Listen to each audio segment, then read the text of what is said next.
I think I've kept you waiting long enough.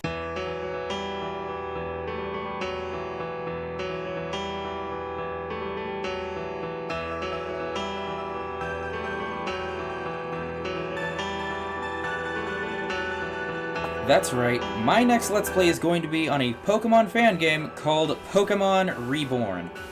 I love this game. Literally, since I've heard of this game, I could not get enough of it. And especially considering the fact that the Pokemon game that we did get in 2019 was lukewarm at best and pretty bad at worst, I think that this is definitely the kind of game that a lot more people should be getting into. And the best part is, it's about 55 hours of content, which for me is still 126 hours of content, and it's still not done! Like, the game is still getting updated, and I'm not even sure the final part is out yet. Hell, I'm not even done with the game. And the only reason that I'm making this now is because I wanted to break it up into parts because of just how long and great this game is. So, what sets this game apart from the official games? Well, I think if I'm going to explain that, we're going to go to a post made by Timber Dragon in March of 2008. Even though this post is slightly outdated, pretty much 99% of this holds up. So, you downloaded Pokemon Reborn. Good choice, my friend. It's a good game. Now get ready for hell! Think you'll be able to handle this game since you plowed through the official ones? Think again. Reborn isn't a cakewalk like the official games. Reborn hates you. It hates me. It will kick you while you're down. It will... okay, I'm not allowed to say this on YouTube. And you will love it. This is a game that's going to make you play Pokemon like a boss, and you will come out of it as one. If you succeed, of course. But success is easier said than done. This game is going to make sure that your victory is earned. To give you some padding to the inevitable kick to the nuts/ovaries, here are some things to expect while playing Reborn. Number 1. Reborn sees you level grinding, and raises you a level cap. If you're a player like me who typically overlevels to compensate for her incompetence, Reborn's first punch to the face comes in the form of a gym badge dependent level cap that decides whether your superpowered slave creatures feel like obeying you. See, the game doesn't like the thought of you winning just because your mons were 10 levels above the opponents. That overcompensation is for sissies. You're no sissy, right? And if you are, you won't be one for long in this game. Sure, common candies reduce your Pokemon's level by 1 and are cheap to buy, but I think this is the first RPG where I ever complained about getting too much experience. You know limitations are strict when you're legitimately complaining about getting stronger. Reborn spits in the face of players who think they can win by flexing bigger muscles. As you'll read below, big muscles are in short supply here. Number 2. You will live as a hobo. Especially in the beginning, and especially if you decide to shell out for the 55,000 Poké-Dollars for insert mon here. The 5,500 is anywhere from 80 to 200% of your current expected finances. The game's intro is determined to keep you in a perpetual state of poverty. Potions are expensive, trainers hurt, and you'll be lucky to get even $50 from them as compensation because they're hobos too. Truly, Reborn hates everyone, and you can generally afford what you need later on after you beat the first gym leader and trainers start giving out more money as worthwhile compensation for bugging you. But going shopping, rarely an option. It's not just a matter of finances, it's a matter of supply. Good items are rare, and in many cases non-existent. TMs? Battle items? Please. Those things are for the rich people and gym leaders. Oh sure, they're there, but most of what's available to you won't be good. Just as hobos can generally find what they need to survive, in our cases, basic healing items, we're not scrapping for bare essentials, but the good stuff is mostly beyond our grasp.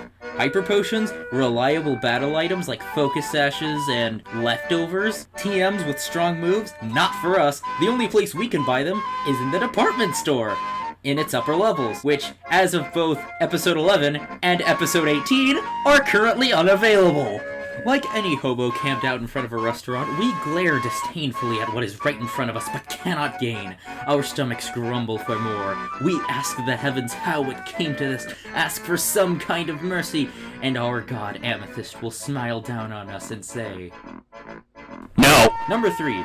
If at first you don't succeed, grow thicker skin because you probably won't succeed at first. Maybe I just suck, but I rarely got through major battles without at least half of my team fainting. Because of the level cap, battles will almost never be won through brute force alone. The key to winning is, gasp, strategy. Yes, I know, shocking in a Pokemon game, but major battles require a lot more planning on your part than you'd expect from the official games.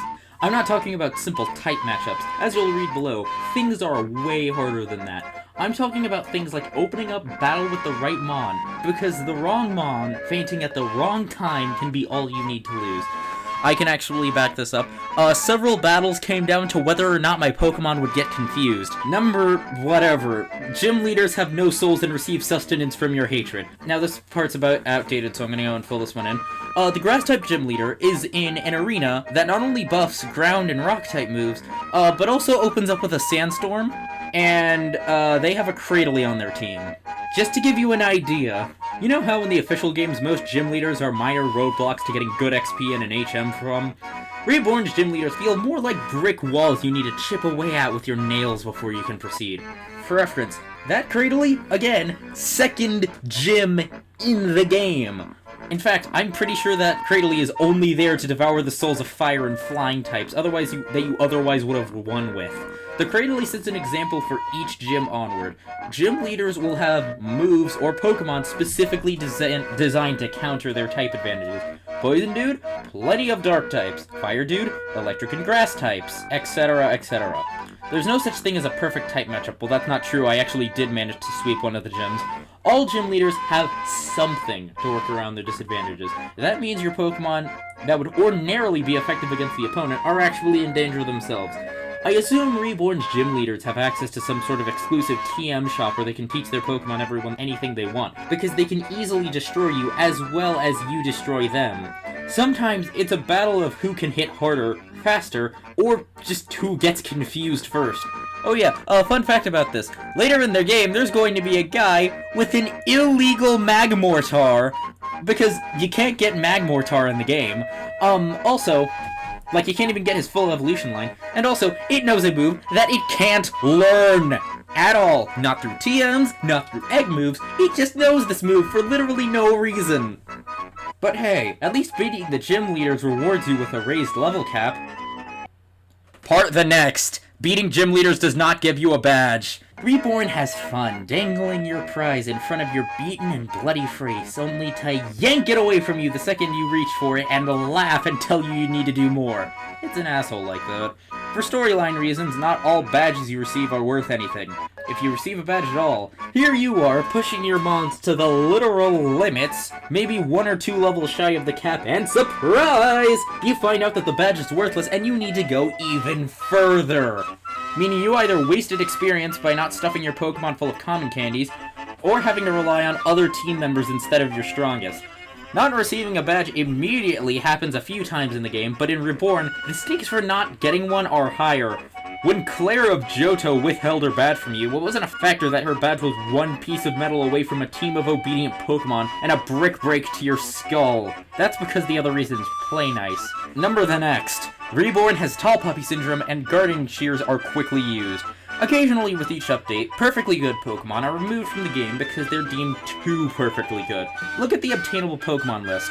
Actually don't, it's outdated. There are many of the non-available Pokemon are legendaries, pseudo-legendaries, dragon types, and other Pokemon with all-around high stats and a good move pool, and or extremely useful abilities. Here's an example of a random one. Scraggy was so powerful, the event in which you get it from was delayed until much later in the game. Magmar is so powerful that he completely invalidated every other fire type and had to be completely removed. And as an example of something much later, in the current episode, Badoo was removed because Roserade was too good. Because, you know, Reborn didn't like that. It was too special. Altercations and removals are supposed to keep the game more balanced and force players to rely on a greater variety of Pokemon. We all know the real reason is because without those changes, we wouldn't be suffering enough. But hey, at least other trainers have to abide by these rules. Part the last. This guy. Do you see this man right here? His name is Fern. Fern is not a nice person. You will learn you want to kill Fern on sight. Unfortunately, as I mentioned, Reborn hates everyone, and so forces you to deal with his asinine, smug face. Oh, and just to really rub it in, not only does he have Pokemon that you literally can't obtain until much, much later in the game, in the latest update, Fern has a Badoo. You know, the one that got removed because it was too OP. Part the conclusion. In the end, it boils down to you. It's rather distressing to see how easily things can go wrong for you. Sometimes victories can come from the blessing of RN Jesus. I've seen lost simply because my ace in the battle got confused and turned self-destructive instead of being a productive member of society. But bad luck can only be blamed so much before it'll start to sink in that it's not the game's fault. Pokemon Reborn isn't hard because it's cheap. It's hard because it's hard. That's probably the worst part of it. You'll probably become frustrated and be 2 steps away from rage quitting. You'll want to be angry at it, but you'll find yourself not doing so because Pokemon Reborn isn't just hard. It's reasonable. You're not up against an overpowered opponent with a competitive grade battle items, or hacks in general. Exclusive TM shops aside, your opponents are subjected to the same limitations you are, level caps and all. Well, usually anyway. Clearly someone has not seen the later levels. You can tell this came out during episode 11. The game weeds out the weak and cultivates the bosses of the Pokemon world. It forces you to confront your own shortcomings and will not let you progress until you overcome them. Even if it leaves you a cynical pile of hate, Reborn happily mocks people who call hacks by crushing them, not with cheapness or fake difficulty, but with utilizing movesets and items in a way that you aren't. It stands to reason that these battles are winnable. Plenty of others have done it, so if you can't, it's not the game's fault. Pokemon Reborn is ugly, and it will pit you face to face with the ugliness inside you. Inside everyone. However, if all else truly fails, you can always rely on... Lol, nothing anymore. Rip Gyarados, you're on your own now. Now get to it, champ. You'll get your ass kicked, but play your cards right and you'll become the ass kicker. And if they already don't, then the official games won't stand a chance against the awesome might that is you. And you'll have Pokemon Reborn's abuse to thank for that. Oh, and just to add one more thing. About halfway through the game, you end up in an area that blocks you off from the rest of the game. You have to go through... how much is it? Let's say 3 different gyms before you get access to the rest of the game.